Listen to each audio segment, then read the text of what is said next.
اور حضرت عیسیٰ علیہ السلام کے درمیان کا زمانہ تقریباً 1700 سال کا ہے، اور اس 1700 سال میں ہزاروں نبی ان میں آئے، کبھی سلسلہ منقطع نہیں ہوا۔ ایسا ہوا کہ ایک نبی موجود ہے تو دوسرا نبی ان میں موجود ہے، یہاں تک حدیث شریف میں کہ ایک ہی ساتھ بنی اسرائیل نے 300 انبیاء کا قتل کیا، حدیثوں میں یہ بھی ملتا ہے۔ تو نبیوں کا سلسلہ منقطع ہی نہیں ہوا۔ منقطع کب ہوا؟ حضرت عیسیٰ کے بعد۔ حضرت عیسیٰ کے بعد، حضرت عیسیٰ کی ولادت کے بعد، حضرت عیسیٰ کی ولادت کو اس لیے لیا گیا کہ پہلے عیسیٰ علیہ السلام پہلے نبی ہیں جو پیدا ہوتے ہی گواہی دیے کہ میں نبی ہوں۔ اس سے پہلے کسی نبی نے پیدا ہوتے وقت گواہی نہیں دی۔ حضرت عیسیٰ علیہ السلام کی ولادت سے لے کر نبی کریم صلی اللہ علیہ وسلم تک عبداللہ بن عباس کی روایت کے مطابق 500 سال ہیں، اور صحیح بخاری و مسلم کے حوالے سے مشکات شریف میں 600 سال کا زمانہ لیا جاتا ہے، یعنی 500 سے 600 سال کا زمانہ ایسا تھا جس میں انبیاء آئے نہیں۔ یہ زمانہ اگر آپ دیکھیں تو 500-600 سال کے زمانے میں کتابوں کا کیا حال ہوا ہوگا۔ کتابیں اپنی صحیح صورت میں موجود رہی، اس کے امکانات نہیں ہیں، کیونکہ قرآن خود گواہی دیتا ہے کہ انہوں نے تحریفات کری، حق کو چھپایا، حق موجود ہے، حق کو چھپایا، حق کو لئی لباس پہنایا۔ تو لازمی ضروری تھا کہ اب عیسیٰ علیہ السلام آخری نبی ہیں بنی اسرائیل کے، اس کے بعد جو نبی آئے 500 سال یا 600 سال کے عرصے کے بعد وہ آئے بنو اسماعیل میں۔ اب آئیے دیکھتے ہیں کہ آیا قرآن اس کی کیسی تصدیق کرتا ہے۔ حضرت ابراہیم علیہ السلام سے لے لیں گے مسئلے کو، کیونکہ حضرت ابراہیم علیہ السلام کے معاملے میں یہودی اور عیسائی دونوں کا کہنا ہے کہ ہمارے جد امجد ہیں، ان سے وعدہ کیا گیا تھا، اللہ نے وعدہ کیا تھا کہ انہی کے سلسلے میں انبیاء کو بھیجے گا۔ قرآن اس کی تصدیق کرتا ہے، قرآن اس کا انکار نہیں کرتا۔ وَإِذِ ابْتَلَىٰ إِبْرَاهِيمَ رَبُّهُ بِكَلِمَاتٍ فَتَمَّهُنَّ، یاد کرو وہ وقت جب ابراہیم کو اس کے رب نے چند امور میں آزمائش کی، فَتَمَّهُنَّ، اس میں وہ پورے اتر گئے۔ آزمائش کی اور اس میں پورے اتر گئے، کامیاب ہو گئے۔ قال انی جاعلک للناس اماما، اللہ تعالیٰ نے فرمایا ابراہیم اب میں تمہیں ساری دنیا کی امام بناؤں گا، امامت تمہارے حق میں آئے گی۔ قال ومن ذریتی، حضرت ابراہیم علیہ السلام کے تعلق سے مشہور ہے کہ بہت رحم دل اور دور کی سوچنے والے خلیل اللہ، انہوں نے اللہ تعالیٰ سے دعا کی، اللہ تعالیٰ کیا میرے حد تک ہی رک جائے گا سلسلہ امامت کا، یا کوئی اور بھی جاری رہے گا؟ میری آنے والی اولاد میں سے کیا ہے، آپ کا کیا حکم ہے میری اولاد آنے والی اولاد میں سے، ان کے تعلق سے آپ کا کیا فیصلہ ہے؟ مجھے امام بنا کر اگر سلسلہ رک جا رہا ہے تو امامت تو مجھے تک ختم ہوگی، اگر یہ سلسلہ میری امت میں جاری رہ رہا ہے تو امامت کا مسئلہ بھی حل ہوگا۔ یہ دراصل سوال تھا حضرت ابراہیم علیہ السلام کا اللہ تعالیٰ سے استفسار، یا اللہ تعالیٰ میری اولاد کے تعلق سے بھی تو ایسا فیصلہ کر دے۔ اللہ نے کہا قال لا ینال عہد الظالمین، اللہ تعالیٰ نے فرمایا ہاں یہ عہد تیری امت میں ہے ضرور، مگر تیری امت کے ظالم لوگوں میں سے نہیں ہے۔ اور ظلم کی انتہا یہ کہ شرک کرنا سب سے بڑا ظلم، اس کے بعد سب سے جاتی ہے، مگر وہ لوگ جو تیرے اولاد میں سے دو لوگ ہوں گے، ایک چر پہ چلے گا، خیر کی پابندی کرے گا۔ جو خیر کی پابندی کریں گے، نیک رہیں گے، اس میں ضرور میں تیری اولاد میں سے انبیاء کو بھیجوں گا۔ یہاں سے تیرے جو نیک اولاد ہے اس میں سے انبیاء آتے رہیں گے، اور تیرے وہ لوگ جو گمراہ ہیں ان میں سے نہیں آئیں گے۔ یعنی فیصلہ ہو گیا کہ ابراہیم علیہ السلام کی نیک اولاد میں سے ہی انبیاء آئیں گے۔ حضرت ابراہیم علیہ السلام کے دو بیٹے، حضرت اسحاق علیہ السلام، حضرت اسماعیل علیہ السلام، اور بنی اسرائیل پورے حضرت اسحاق علیہ السلام کے بیٹے یا حضرت یعقوب علیہ السلام، جن کو بنی اسرائیل کہا جاتا ہے، جن کی نسل کو اسرائیل تو یعقوب علیہ السلام کو یعنی خدا کا بندہ، انہی کی نسل بنی اسرائیل، انہی میں انبیاء آتے رہے، وہ سلسلہ آتا رہا۔ ہمارا موضوع یہ نہیں ہے کہ بنی اسرائیل میں سے انبیاء آئے، بنی یہودی تو اس کو مانتے ہیں، ہمارا نقطہ نظر دوسرا ہے۔ ہم یہ دکھانا چاہتے ہیں کہ قرآن نے بنی اسماعیل میں سے نبی آنے کا کوئی تذکرہ کیا یا نہیں کیا، تاکہ وہ کسوٹی بنے، اس کسوٹی کی بنیاد پر ان کی کتابوں کو چھانا جائے، تاکہ ہمیں معلوم ہو سکے کہ ان کی کتاب، جب قرآن نے کہا ہے کہ انجیل اور توریت جتنی بھی آئے ہیں ان کی یہ کسوٹی ہے، اگر قرآن نے کوئی ایسی بات کہی تو ان کی کتابوں میں ملنا ضروری ہے۔ قرآن میں ہم دیکھیں گے، قرآن میں اب آپ کو ایک آیت وہ بھی ملے گی، دعا ملے گی، جب حضرت ابراہیم علیہ السلام، حضرت اسماعیل علیہ السلام خانہ کعبہ کی دیواریں اٹھا رہے تھے، اس وقت کیا دعا کیے تھے۔ اس دعا کو میں پڑھ لیتا ہوں، اس کے بعد اس کی تفصیل میں جائیں گے۔ وَإِذْ يَرْفَعُ إِبْرَاهِيمُ الْقَوَاعِدَ مِنَ الْبَيْتِ وَإِسْمَاعِيلُ، یاد کرو وہ وقت حضرت ابراہیم خانہ کعبہ کی دیواریں اٹھا رہے تھے اور اسماعیل علیہ السلام ان کی مدد فرما رہے تھے۔ حضرت ابراہیم علیہ السلام دیواریں اٹھا رہے تھے اور ابراہیم علیہ السلام ان کی مدد فرما رہے تھے، جس میں دونوں نے کہا ربنا تقبل منا انک انت السمیع العلیم، اے ہمارے رب ہماری طرف سے ہر چیز کو قبول کر لے، بے شک تو سننے والا اور جاننے والا ہے، جو ہمارے دل میں مخفی ہے وہ بھی جانتا ہے، جو ہم کہتے ہیں وہ بھی جانتا ہے، جو ہمارے لیے ضروری ہے وہ بھی جانتا ہے، ہماری نسل کے لیے کیا ضروری ہے وہ بھی تو جانتا ہے، ہر چیز سے تو واقف ہے، وہ ہر چیز کو قبول کر لے۔ اور دعا جی اہم جو بات ہے وہ آ رہی، ربنا وجعلنا مسلمین لک، اللہ تعالی ہمیں تیرا فرما بردار بنا، ومن ذریتنا امۃ مسلمۃ لک، اور ہماری اولاد میں سے ایسے فرما بردار بنا جو تیرے لیے پسندیدہ ہوں، فرما بردار بنا، ایسی امت بنا، ایسی امت اٹھا۔ وَأَرِنَا مَنَاسِكَنَا وَتُبْ عَلَيْنَا إِنَّكَ أَنْتَ التَّوَّابُ الرَّحِيمُ، یہ جو گھر بنایا جا رہا ہے اس کی عبادت کے طریقے بھی ہم کو سکھا، وَتُبْ عَلَيْنَا، ہم پر توبہ کے دروازے کھول دے، إِنَّكَ أَنْتَ التَّوَّابُ الرَّحِيمُ، بے شک تو توبہ قبول کرنے والا اور رحمت کرنے والا ہے۔ یہاں کون گفتگو کر رہے ہیں؟ حضرت ابراہیم علیہ السلام، اسماعیل علیہ السلام، اسحاق علیہ السلام کا تذکرہ نہیں ہے، ابراہیم علیہ السلام، اسماعیل علیہ السلام۔ اور اس کے بعد کی جو سب سے اہم آیت ہے ہمارے لیے، ربنا وابعث فیہم رسولا منہم،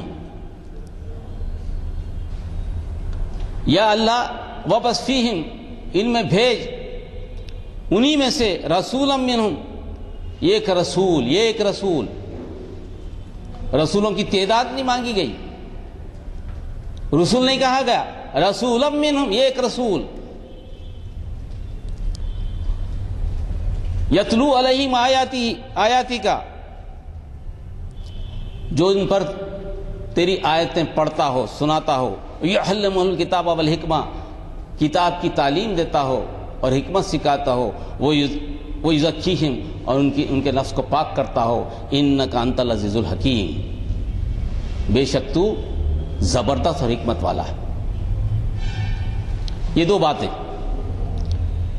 اور بائبل بھی کہتی ہے پوری کی پوری انبیاء کی دعا رد نہیں ہوتی، قرآن بھی انبیاء کی دعا رد نہیں ہوتی، یا تو مسلمان کی دعا بھی رد نہیں ہوتی، انبیاء تو بہت بڑی بات ہے۔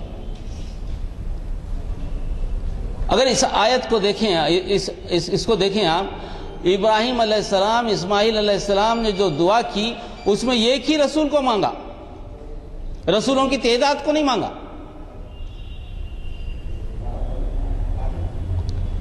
بنی اسرائیل میں چاہے کتنے ہی نبی آ جائیں، حضرت ابراہیم علیہ السلام جانتے تھے کہ ایک سلسلہ ختم ہوگا، جب سلسلہ ختم ہوگا خاتم النبیین آئیں گے تو وہ اسماعیل کی اولاد میں سے ہوں، حضرت اسماعیل کی اولاد میں سے، اور مرکز کون سا بنے؟ کعبہ بنے، کیونکہ انہی لوگوں میں سے اٹھایا جائے وہ آخری نبی کو، مرکز کعبہ بنے۔ اور ایک اہم بات اس آیت میں یہ ہے، اگر آپ اس کو دیکھیں اور سورہ جمعہ کی ایک آیت کو پڑھیں، دونوں میں بڑا فرق محسوس ہوگا۔ یہاں رسول کو بھیجنے کے لیے جو باتیں کی گئی ہیں، چار باتیں بتائی گئی۔ یہاں ربنا وبعث فیہم رسولا منہم یتلو علیہم آیاتک، یعنی آیتوں کو پڑھتا ہو، یعلمہ الکتاب، اور کتاب کی تعلیم دیتا ہو، حکمت سکھاتا ہو، یزکیہم آخر میں آیا۔ سورہ جمعہ میں جب نبی کریم صلی اللہ علیہ وسلم کو بھیجا گیا تو وہاں بھی یہی باتیں، 4 باتیں آئیں، مگر یزکیہم دوسرے مرتبہ آیا۔ کیا ہے؟ هو الذی بعث فی الامیین رسولا منہم یتلو علیہم آیاتہ ویزکیہم ویعلمہم الکتاب والحکمہ وان کانوا من قبل لفی ضلال مبین۔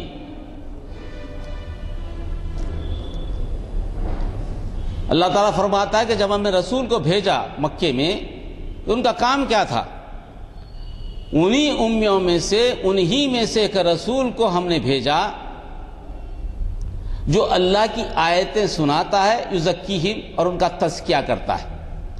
اور یہ تزکیہ بھی ان کانوا من قبل لفی ضلال مبین سے تعلق ہے، ورنہ اس سے پہلے تو تم گمراہ تھے، یعنی شرک میں مبتلا تھے۔ مشرکوں کو پہلے راستے پہ لانے کے لیے سب سے پہلے توحید، اللہ کی ذات، صفات، اختیارات و احکامات میں کسی کو شریک نہ کرنا، یہ بات سمجھائی جاتی ہے۔ ایمان باللہ مستحکم کیا جاتا ہے۔ جو وہ مستحکم ہو جائے، 13 سال کی مکی زندگی میں مستحکم ہونے کے جب مدینے کی زندگی آئی تو وہاں احکامات آئے۔ اس سے پہلے تو یزکی ہی میں چلتا رہا، تزکیہ نفس کی باتیں ہوتی رہی۔ کتاب کا معاملہ تو مدینی زندگی میں، یعلمہم الکتاب والحکمہ، ایک امت تیار کرتا ہے، ایسی امت۔ مگر حضرت ابراہیم علیہ السلام کی، حضرت اسماعیل علیہ السلام کی دعا امت تیار کرنے پہ نہیں تھی۔ امت تیار، اس کے آگے آپ نے بڑھ کر بات کی، بڑی دور اندیشی سے بات کی۔ حضرت ابراہیم علیہ السلام، اسماعیل علیہ السلام، دعوتی نقطہ نظر سے آیت کو اگر آپ دیکھیں، بڑی دور اندیشی سے بات کی گئی۔ تیار کر دینا ہی مقصد نہیں، اب آخری نبی آ رہے ہیں، اس کے بعد انبیاء کا سلسلہ ختم ہو رہا ہے اور دنیا تو اس کے بعد بھی جاری رہے گی، تو یہ ذمہ داری کون اٹھائے گا؟ یہ نبی کی ذمہ داری کون اٹھائے گا؟ وہ تو امت رسول ہی اٹھائے گی۔ اسی لیے اس آیت میں حضرت اسماعیل علیہ السلام، ابراہیم علیہ السلام کی دعا میں نہ صرف خاتم النبیین کے لیے دعا کی گئی بلکہ امت مسلمہ کے لیے بھی دعا کی گئی کہ اے اللہ ایسی امت بنا جو رسول اکرم صلی اللہ علیہ وسلم کے کام جاری رکھے۔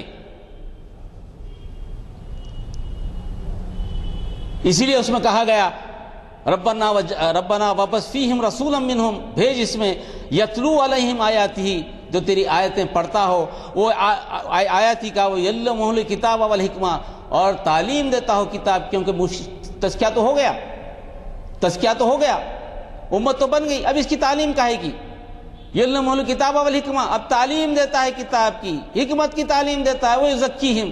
اور اللہ تعالیٰ نے جو نبی کریم صلی اللہ علیہ وسلم کو ذمہ داری دی تھی لوگوں کو بلانے کی، وہ ذمہ داری بھی امت اٹھاتی ہے۔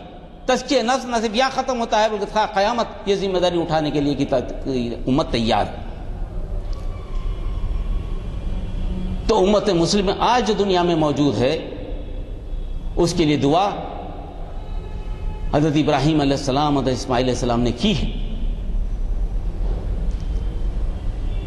اب اس کو اگر آپ دیکھ لیں، اس بنیاد بنا لیں، تو اب آیا یہ باتیں بائبل میں ملتی ہیں یا توریت میں ملتی ہیں؟ اب اس کو دیکھنا پڑے گا۔ اور یقین جانیے پوری کی پوری ملتی ہیں، کہیں بھی سمجھنے میں پھیر نہیں ہے۔ اگر موسیٰ علیہ السلام کو لے لیں آپ، اولڈ ٹیسٹمنٹ میں لے لیں، ڈیٹونمی 18:18 میں موسیٰ علیہ السلام سے تذکرہ فرما رہا ہے اللہ تعالیٰ، میں ان کے لیے انہی کی بھائیوں میں سے تیرے مانند ایک بنی اسرائیل، ایک نبی برپا کروں گا۔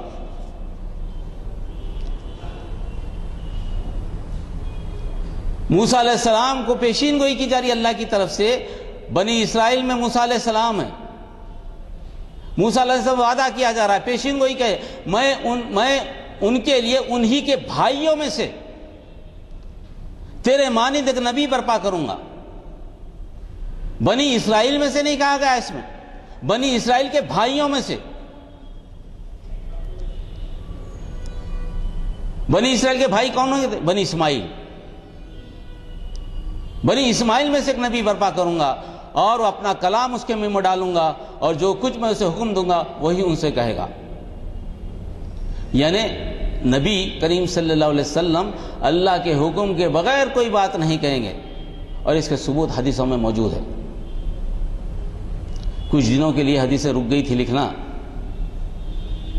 تو عبداللہ بن مسعود رضی اللہ تعالیٰ عنہ کا نبی کریم صلی اللہ علیہ وسلم کیا ہوا عبداللہ بن، آپ حدیثیں نہیں لکھتے؟ آپ نے کہا نہیں، مجھے روکا گیا ہے کہ آپ کی باتیں مت لکھوں۔ تو آپ نے فرمایا لکھ لیا کرو، میرے منہ سے جو الفاظ نکلتے ہیں وہ اللہ کے حکم سے ہی نکلتے ہیں، کوئی بات میری اپنی نہیں ہوتی، سب میں اللہ کے حکم سے نکلتے ہیں، میرا ہر عمل اللہ کے حکم سے، کوئی اپنی طرف سے میں کچھ کرتا ہی نہیں۔ اس کو اور وہ اس پیشین گوئی کو اس سے ملا کر دیکھیے، ایسا مطلب فٹ ہوتا ہے کس پر؟ نبی کریم صلی اللہ علیہ وسلم پر۔ اور موسیٰ علیہ السلام کے جیسے نبی کریم صلی اللہ علیہ وسلم ہی ہے، عیسیٰ علیہ السلام نہیں ہے۔ عیسیٰ علیہ السلام نے شادی نہیں کی، موسیٰ علیہ السلام کی شادی ہوئی۔ موسیٰ علیہ السلام کو قوم نے قبول کیا، عیسیٰ علیہ السلام کو قوم نے قبول نہیں کیا۔ موسیٰ علیہ السلام طبعی موت پر ہے، عیسیٰ علیہ السلام کو اٹھا لیا گیا۔ عیسیٰ علیہ السلام کی زندگی 2.5 سال کی، موسیٰ علیہ السلام کی زندگی پوری شریعت نافذ کرنے والی۔ اگر موسیٰ علیہ السلام کے بعد نبیوں کو اگر آپ دیکھیں تو سوائے نبی کریم صلی اللہ علیہ وسلم کے کوئی بھی نبی ایسا نہیں ہے جو موسیٰ جیسا ہو علیہ الصلوۃ والسلام۔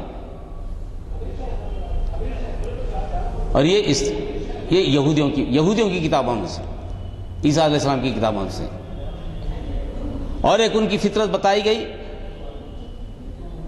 اللہ تعالیٰ بتا رہا ہے کہ اب آخری شریعت کون سی ہوگی؟ توریت نہیں ہوگی۔ کون سی ہوگی شریعت؟ نبی کریم صلی اللہ علیہ وسلم کی شریعت ہوگی۔ اسی میں بتا رہا ہے وہ جو کوئی میری ان باتوں کو جن کو وہ بنا نام لے کر کہے گا نہ سنے گا تو میں ان کا حساب اس سے لوں گا۔ مطلب ہے کہ توریت کینسل، اور توریت چلنے والی نہیں۔ اب جو نبی کریم صلی اللہ علیہ وسلم کہیں گے وہی بات چلے گی، اور اس کے علاوہ کوئی بات نہیں چلے گی۔ یہ قرآن نے جو کہا کسوٹی ہماری قرآن ہے۔ ہم قرآن کو ہٹا کر رکھتے ہیں، ہم بحث میں نہیں لاتے ابھی۔ اب قرآن کو لائیں گے تو کہیں گے قرآن سے بات کر رہے ہیں۔ ہم موبائل انہی کی کتابوں سے یہ بتائیے کہ یہ کس پر منطبق کرتے ہیں؟ یہ کون سا نبی ہے بنی اسرائیل میں جو فطرت رکھتا ہو، جو حکمت کی بات کرتا ہے؟ ایک نبی بھی بتائیے بنی اسرائیل میں سے، کیونکہ ساری تمہاری تعلیم پیشین گوئیوں پر منطبق ہے۔ ہر پیشین گوئی سچی ہونے کا تم دعویٰ کرتے ہو، سارا بائبل اس پہ دعویٰ کرتا ہے۔ تو ایسی پیشین گوئی جو موسیٰ علیہ السلام سے کہی گئی ہے، نہ تو عیسیٰ علیہ السلام پہ فٹ ہوتی ہے، نہ کبھی کسی بنی اسرائیل پہ فٹ ہوتی ہے۔ اس کا کیا جواب ہے کہ بنی اسرائیل کے بھائیوں میں سے، انہی کے بھائیوں میں سے نبی بھیجوں گا۔ انہی کے بھائی کون ہیں؟ بنی اسرائیل ہی میں سے نبی بھیجے جانے کی بات الگ ہے، بنی اسرائیل کے بھائیوں میں سے یہ بھی ہے۔ اور ایک تمہید جو کی گئی ہے، اور ایک بتایا گیا ہے، اگر کوئی جھوٹے نبی کا دعویٰ کرے اس کے باوجود تو اسے قتل کر دیا جائے۔ اس احکامات کو نہ مانے، اپنی بات پر اڑا رہے، تو موسیٰ کی شریعت میں تو قتل ہے۔ موسیٰ کی شریعت بڑی سخت تھی، حضرت عیسیٰ علیہ السلام نے آ کے اسے تھوڑا سا کم کیا، ورنہ موسیٰ علیہ السلام تو قتل ہی تھا، ہر بات پہ قتل۔ جو کوئی نبی گستاخ بن کر کوئی ایسی بات میرے نام سے کہے جس کے کہنے کا میں نے اس کو حکم نہیں دیا، یعنی جھوٹا نبی ہو، اللہ کا نام لے کر بات کہے، نبوت کا دعویٰ کرے، اور یہ ایسے صحیح احکامات آنے کے بعد نہ مانے، اور یا کسی معبودوں کی عبادت کے لیے بلائے، تو وہ نبی قتل کیا جائے گا۔ اور بہت سی چیزیں اس کو بیان کی جا سکتی ہیں، مگر یہ باتیں حضرت موسیٰ علیہ السلام کی شریعت یہودیوں کے لیے ایک ہی عنوان پر ٹک نہیں سکتے ہیں۔ تو بتائیے، قرآن کے سچائی تو اپنی جگہ ہے، اپنی اٹوٹ چیز، مگر آپ کی کتاب میں یہ جو بات آئی ہے، یہ بات کس پر منطبق ہوتی ہے؟ کون سا نبی ہے جس پر یہ پوری ہوتی ہے؟ یہ ایک بھی نبی بتائیے اگر ایسا ہے تو نہیں بتایا جا سکتا۔ تفصیل میں نہیں جاتا چونکہ اب عیسیٰ علیہ السلام کی بھی کچھ باتیں ہمیں کرنا ہے۔ عیسیٰ علیہ السلام نے کیا کہا؟ اگر یہ لوگ یہ دعویٰ کرتے ہیں کہ عیسیٰ علیہ السلام کے آنے کے بعد ابھی کسی نبی کی ضرورت نہیں ہے، تو عیسیٰ علیہ السلام نے کیا کہا؟ عیسیٰ علیہ السلام نے کہا کہ میرے بعد کوئی نبی نہیں آئے گا، بس میں آ گیا کر، ایسا تو نہیں کہا عیسیٰ علیہ السلام۔ عیسیٰ علیہ السلام نے یوحنا 16:17 میں جو بات کی وہ یہ ہے، لیکن میں تم سے سچ کہتا ہوں میرا جانا تمہارے لیے فائدہ مند ہے۔ عیسیٰ علیہ السلام کہہ رہے ہیں کہ میرا جانا تمہارے لیے فائدہ مند ہے، میں رہوں گا تو فائدہ نہیں ہے، اب میں جتنا کام تھا میرا مشن پورا ہو گیا، اب کوئی فائدہ نہیں ہے، اب مزید رہنے کا، میرا رکنے کا کوئی فائدہ نہیں ہے۔ اللہ نے جو ذمہ داری دی تھی میں نے تکمیل کر دی، اب میرا ٹکنا میرا رہنا کوئی تمہارے لیے فائدہ مند نہیں ہے۔ میرا جانا اگر میں جاؤں گا تو فائدہ رہے گا، کیونکہ اگر میں نہ جاؤں گا تو وہ مددگار تمہارے پاس نہیں آئے گا۔ عیسیٰ علیہ السلام نے کہا اگر میں نہیں جاؤں گا تو وہ مددگار، جو مددگار یعنی تمہارے لیے مدد کرنے والا، کمفورٹر جس کو یہ کہتے ہیں کہ کمفورٹر، تمہارے پاس نہیں آئے گا، لیکن اگر جاؤں گا تو اسے تمہارے پاس بھیج دوں گا۔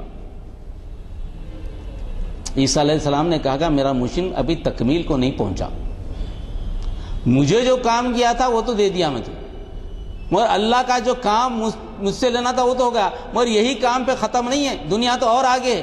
ایک وہ مددگار آئے گا جو واقعی تمہیں وہ بتائے گا جو تم کو ضرورت ہے۔ اور ایک جگہ فرمایا یوحنا نے، اگر میں باپ سے درخواست کروں گا کہ تو وہ تمہیں دوسرا مددگار بخشے گا، وہ دو ابد تک ساتھ رہے گا۔ یہاں عیسیٰ علیہ السلام نے خود کو بھی مددگار کہا اور خود کی حیثیت کو بھی بتا دیا۔ میں اللہ سے دعا کروں گا، درخواست کروں گا، تمہیں دوسرا مددگار بخشے گا، میں تو جاؤں گا، دوسرا مددگار بخشے گا جو ابد تک رہے گا، قیامت تک رہے گا۔ عیسیٰ علیہ السلام کے بعد 500 سال کا زمانہ آیا، کوئی نبی نہیں آیا، کوئی نبی نہیں آیا۔ وہ آخری نبی کریم صلی اللہ علیہ وسلم، اور مددگار کے کام بھی بتا دیے وہ کہ کیا کام کریں گے، تعلیم کیسی دیں گے، گناہ اور رازبازی اور آخرت کے بارے میں بتائیں گے، اور کیا بتائیں گے، عیسیٰ علیہ السلام پر جو ایمان ختم ہو جائے گا وہ صحیح ایمان لانے کی بات کریں گے، عیسیٰ علیہ السلام کی بھولی ہوئی تعلیمات کو یاد دلائیں گے، عیسیٰ علیہ السلام کی صحیح حیثیت نبی جو ہے اس نبی کی حقیقت کو آشکارا کریں گے، جو تعلیمات بھول گئے اس کو یاد دلا کر بتائیں گے عیسیٰ علیہ السلام کس مقصد سے بھیجے گئے تھے۔ یہ کام جو ہے مددگار کرے گا۔ اور عیسیٰ علیہ السلام نے یہ بھی کہا مجھے بہت سی باتیں معلوم ہیں، وہ مددگار کیا کیا کرے گا، میں تم سے کہنا مناسب نہیں سمجھتا کیونکہ تم اس کو برداشت نہیں کرو گے۔ اس میں وہ بات آ گئی، عیسیٰ علیہ السلام نے فرمایا کہ مجھے وہ بھی معلوم ہے کہ کمفرٹ آ کے جو باتیں کرے گا وہ تم برداشت نہیں کرو گے۔ 3 باتیں بتاتا ہوں میں، اس کے بعد انشاءاللہ پھر کبھی موقع دوں کیا کون سی چیز یہودیوں کو برداشت نہیں ہے۔ سب سے پہلی چیز یہاں حضرت عیسیٰ علیہ السلام نے فرمایا کہ سب سے پہلی چیز جو انہیں برداشت نہیں ہے وہ یہ کہ یہ آخری نبی بنی اسرائیل میں سے نہیں آئے، بنو اسماعیل میں سے آئے، یہ چیز ان کو برداشت نہیں۔ اور عیسیٰ علیہ السلام نے پہلے ہی فرما دیا تم اس کو برداشت نہیں کرو گے۔ دوسری بات کیا ہے؟ دوسری بات تحویل قبلہ۔ جب تک نبی کریم صلی اللہ علیہ وسلم بیت المقدس کی طرف رخ کر نماز پڑھ رہے تھے، یہودی سن کے خوش ہو رہے تھے کہ چلو آ کے اسلام تو دے رہے ہیں بنی اسماعیل کے، مگر قبلہ تو ہمارا ہی ہے نا، ہماری طرف نماز کر کے پڑھ رہے ہیں، ہماری ضرورت تو ہے ان کو۔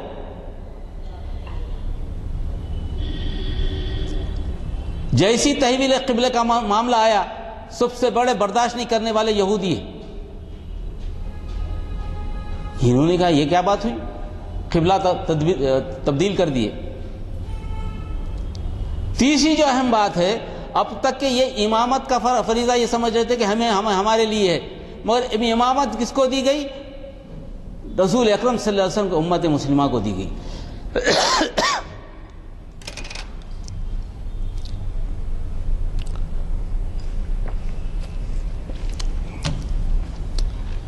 یہ امت مسلمہ کو جو امامت دی گئی، اس کو بھی یہ پسند نہیں کرتے،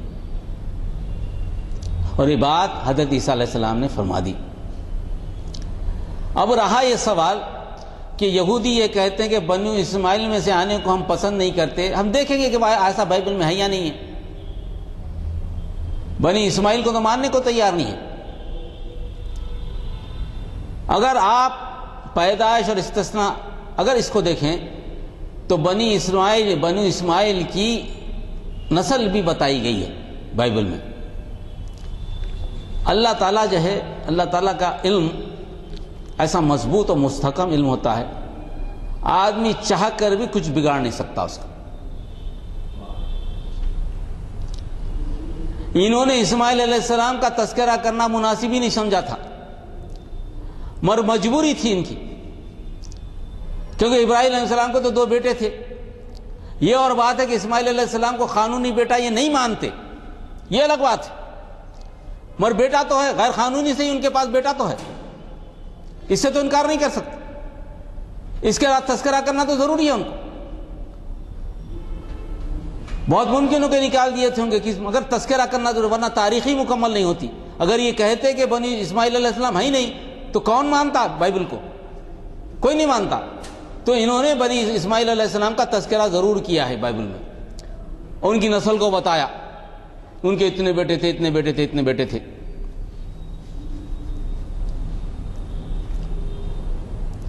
اس میں ان کے جو چوتھے بیٹے قیدار کے تعلق سے، قیدار کی نسل کے تعلق سے بائبل میں تذکرہ ہے۔ قیدار کی نسل ساری دنیا جب ہو جائے گی، یعنی سلسلہ ختم ہوگا، تو قیدار کی نسل ہی، قیدار کی بستی ہی لوگوں کے لیے مرکز نگاہ ہوگی۔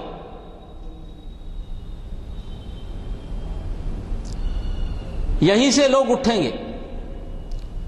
اس بستی کا نور ایسا ہوگا، نہ اس کو صبح کی ضرورت ہوگی نہ شام کی ضرورت ہوگی، نہ اس کو سورج کی ضرورت ہے نہ چاند کی ضرورت ہے، ہمیشہ جگمگاتی رہے گی یہ بستی۔ اس کے دروازے ہمیشہ کھلے رہیں گے، بند نہیں ہوں گے۔ کسی کے لیے بند نہیں ہوں گے، حضرت ہمیشہ کھلے رہیں گے۔ اور بڑے بڑے شہنشاہ وقت اس کے سامنے آ کر سر جھکائیں گے۔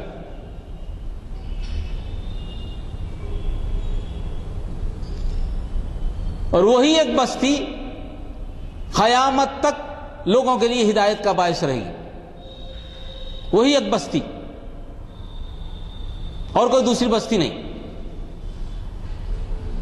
اور قیدار کی نسل میں سے ہی نبی کریم صلی اللہ علیہ وسلم، اور جس بستی کا تذکرہ کیا گیا ہے وہ مکہ ہے، جس جگہ کا تذکرہ کیا ہے وہ خانہ کعبہ ہے۔ ایک ایک چیز خانہ کعبہ کی اس میں موجود ہے۔ خانہ کعبہ کیسا رہے گا، کیسی روشنی رہے گی، کیسے دروازے رہیں گے، اس میں سے اپنے کس طرح حفاظت رہے گی، سیکیورٹی کیسی رہے گی، اس میں کتنا آدمی سیکیور محسوس کرے گا، اللہ کا جلال کیسا ہوگا اس میں، لوگ آ کر مطمئن کیسے ہوں گے، وہاں مرکز تعلیم ہوگا، تعلیم کس طرح پھیلے گی، اور یہ سب پھیلے گی قیدار کی بستی سے ہی۔ اس طریقے سے اگر آپ دیکھیں تو اور بھی کئی مثالیں جو ثابت کی جا سکتے ہیں۔ ایک ایک مثال، یعنی میں بتا رہا ہوں آپ کو کہ ان کے عقیدے کی جو برائی ہے، یعنی برائی کیا، ان کے جو عقیدے ہیں اپنے غلط عقیدے، جس سے جانتے بوجھتے قرآن سے اپنے آپ کو دور کرتے ہیں، ان عقائد کے تعلق سے ایک ایک بات قرآن نے کھول کھول کر سمجھا دی۔ کوئی بھی عقیدہ ہو ان کا۔ اس سے پہلے ایک عقیدے کی بات کیا تھا ہم، پال نے کہا تھا کہ بھائی وہ جو آئے گا ہمارا سورج جب پھونکا جائے گا تو وہ زندگی کیا ہماری مرنے کے بعد کی زندگی اور انسانی زندگی، روحانی جسم اور انسانی جسم کا تذکرہ پال نے کہا تھا۔ جب سور پھونکا جائے گا تو روحانی جسم خبروں سے اٹھیں گے، اور جو انسان زندہ رہیں گے تو سور پھونکا جائے گا، اور انسانی جسم خود بخود جو ہے نا روحانی جسم میں تبدیل ہو جائیں گے۔ پال کا ایک نظریہ ہے۔ اس چھوٹی سی چیز کو بھی قرآن نے تفصیل سے بیان کیا، ایسا نہیں ہوگا، حالانکہ انکار کرنے کی کوئی وجہ نہیں ہے ہم کو۔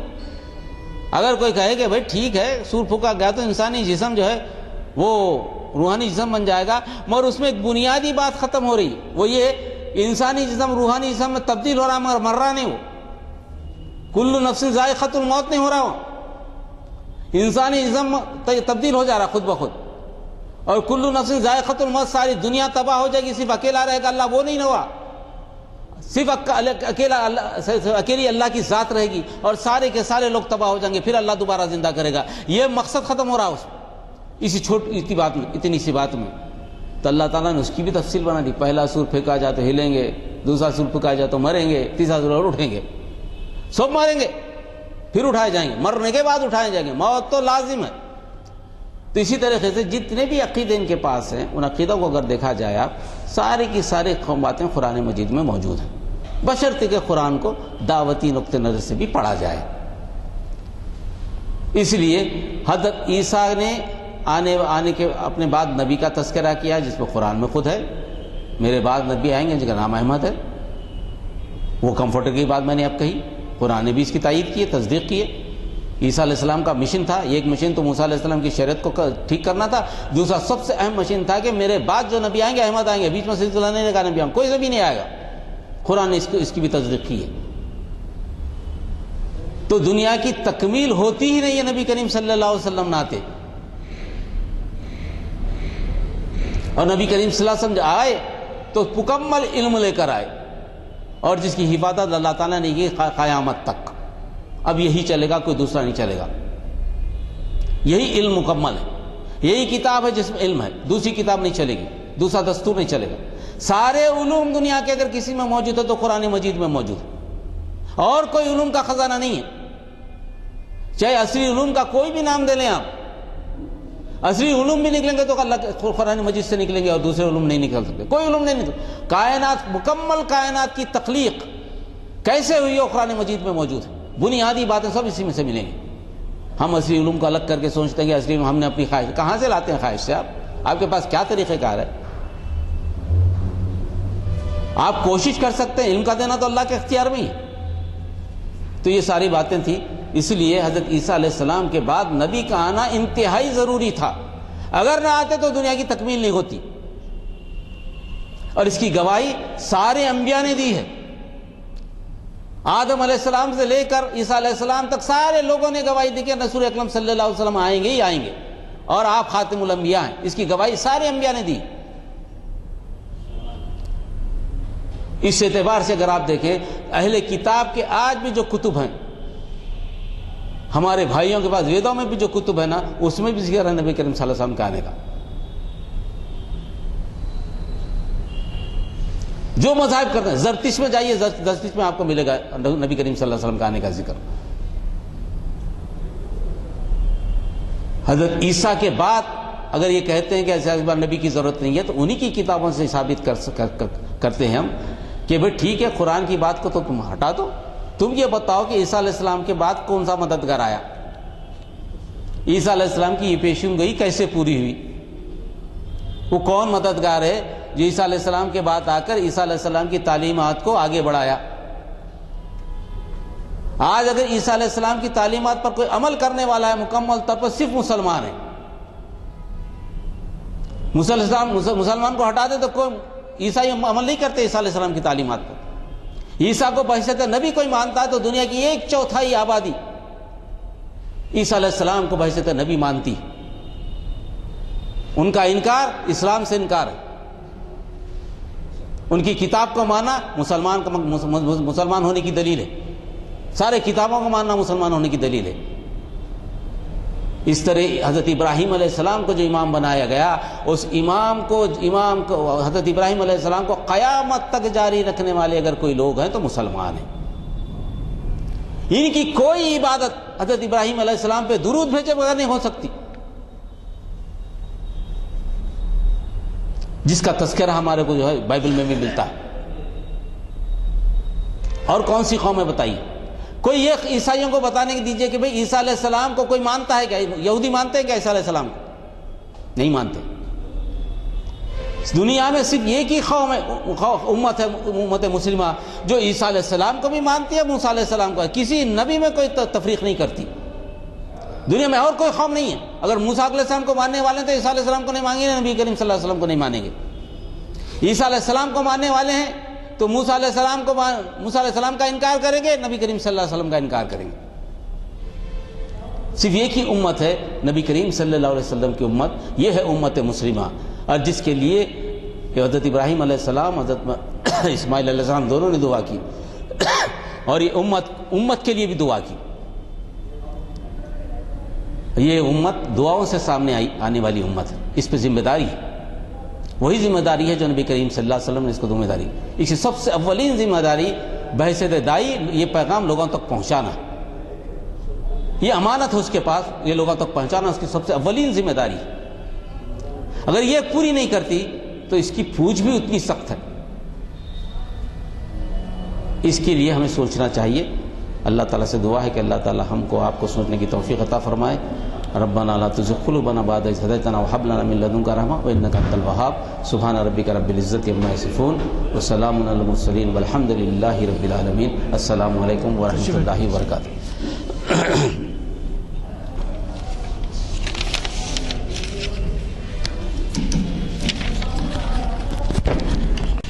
حضرات، دعا ہو چکی ہے، صرف 2-3 اعلانات کی اجازت دیجیے. ایک اعلان تو یہ ہے کہ بعد مغرب ڈاکٹر عقیل ہاشمی صاحب کی ایک کتاب کا اجرا عمل میں آ رہا ہے، مفتی خلیل احمد صاحب کے ہاتھوں. Maulana Abul Kalam Azad oriental research institute جو باغ اما میں ہے اس میں ہو رہا ہے. موقع ہو تو وہاں چلیے. دوسرا اہم اعلان یہ ہے کہ ہر مہینہ پبلک گارڈن واکرز ایسوسیشن کی طرف سے ہیلتھ کے لیکچرز ہوتے ہیں. کل بڑا اہم لیکچر ہے اور یہ مخاطب کر رہے ہیں ایک نامور ہاسپٹل ہے، آپ بھی جانتے ہیں، اپولو. انڈیا میں کئی جگہ شاخیں اس کی. اس کے بہت ہی ماہر ڈاکٹر انسانی ڈھانچے کے متعلق ہے، اور عنوان دیے ہیں کہ انسانی ڈھانچے کے صحیح ہونے پر زندگی کی لطف اس کی کارکردگی کا انحصار ہے. تو وہ چاہے کسی عمر کے ہوں، ڈھانچہ صحیح ہونا ہے تو آڈیو ویڈیو ہوتا ہے. ضرور تشریف لائیے. صبح 7 سوا 7 بجے. آپ کو تو معلوم ہے ایک دفعہ ڈاکٹر کے پاس گئے تو 500 روپے فیس لے رہے ہیں. اب وہاں پر آپ کھڑے رہ کے سوال بھی کر لے سکتے ہیں اپنے. آئیے، لے کے آئیے ساتھیوں کو. تیسرا اعلان یہ ہے کہ یہ اعلامیے جس کو نہیں ملے ہیں وہ لے لے. اس میں اگلے 4 شنبے کا جو ذکر ہے وہ قابل غور ہے. ایک تو یہ ہے کہ پیر کے دن، آج تو ہفتہ ہے، پیر کے دن جو ہے جو خطاب ہے وہ حافظ محمد اسحاق کمال قادری صاحب، جو ہمارے شریعت انفارمیشن سروس کے محافل کا آغاز انہوں نے کیا تھا. پہلی محفل انہوں نے مخاطب کی تھی، اس کی 477ویں نشست ہے پیر کے دن، اور وہ ہے عصر 5 بجے. اس کے بعد جیسے آج شروع ہوئی وہ ہے. اور انہوں نے بھی اتنا اہم عنوان دیا ہے کہ آپ اس سے بھی بہت استفادہ کر سکتے ہیں. سیرت رسول اور آج کا مسلمان. سیرت رسول اور آج کا مسلمان. اور اس میں ہمارے مقررین جیسے ابھی آپ نے دیکھا کہ کس قدر تیاری سے آتے ہیں. اب یہ بات ہے کہ ان کے منہ پہ ان کی تعریف کرنا مشکل ہے، لیکن یہ بات آپ کو بتا دوں کہ جہاں اس قدر تیاری سے آتے ہیں اور والہانہ خدمت انجام دیتے ہیں، یہ نہیں کہ کوئی معاوضہ پاتے ہیں، اور ایسی خدمات انجام دیتے ہیں، تو آپ کا ہمارا کام ہے کہ اس سے پوری طریقے سے استفادہ کریں. کیونکہ خاص طور پہ اس بات کا ذہن میں رکھیے کہ آج کل اتنی مصروفیات ہو گئی ہیں کہ دینی تعلیم یا دینی علم یا مطالعہ، یہ تمام چیزوں کے لیے کسی کے پاس بھی وقت نہیں ہے. اور نوجوان بچے گھر میں بھی اگر کچھ اس طرف توجہ نہیں کرتے تو بزرگوں کی یہ خواہش کبھی نہیں ہوتی کہ ان کو توجہ دلائیں کہ بھائی سر، کیونکہ پہلے کے زمانے کی بات اب گئی. اب آپ اس وجہ سے کم از کم ایسی محفلوں میں شرکت کروائیے. ایک مہینے میں 12 محافل ہوتے ہیں، اور 12 محافل میں سے ان کو کم از کم پابند کروائیے کہ 1 محفل 2 محفل 4 محفل، ہفتے میں 1 محفل بھی اگر اٹینڈ کرے تو کافی ہے۔ اور تیسرے یہ کہ جیسے کہ آپ واقف ہیں، چہارشنبے کے دن 700ویں نشست ہو رہی ہے منعقد، اس میں ہے وہ، اور اس میں بہت ہی اہم مقررین ہمارے خود یہاں کے مقررین بھی مخاطب کر رہے ہیں۔ اس میں ہم نے حیدرآباد کی ایک قدیم شخصیت کو مہمان خصوصی بنایا ہے، وہ ہے جناب شیو شنکر صاحب، جو اردو سے بھی بہت اچھے واقف ہیں، اور اس سے ہٹ کر جو ہے ان کا مطالعہ بھی وسیع ہے، ہائی کورٹ کے جج بھی رہ چکے ہیں، سینٹر میں منسٹر بھی رہ چکے ہیں، لا منسٹر کیا، یونس سلیم صاحب تو مجھ سے یہ بھی کہہ رہے تھے کہ اندرا گاندھی کا زمانہ تھا، پہلی دفعہ ایک غیر مسلم کو جو ہے اوقاف کا منسٹر بنایا گیا، تو وہ پہلی دفعہ اوقاف کے منسٹر بھی بنے تھے۔ تو بہرحال میرے بولنے کا مطلب یہ ہے کہ وہ اس میں مت مس کیجئے، 6 بجے چہارشنبے کے دن کی محفل یہاں نہیں ہوگی بلکہ اردو ہال میں، اگلے چہارشنبے 6 بجے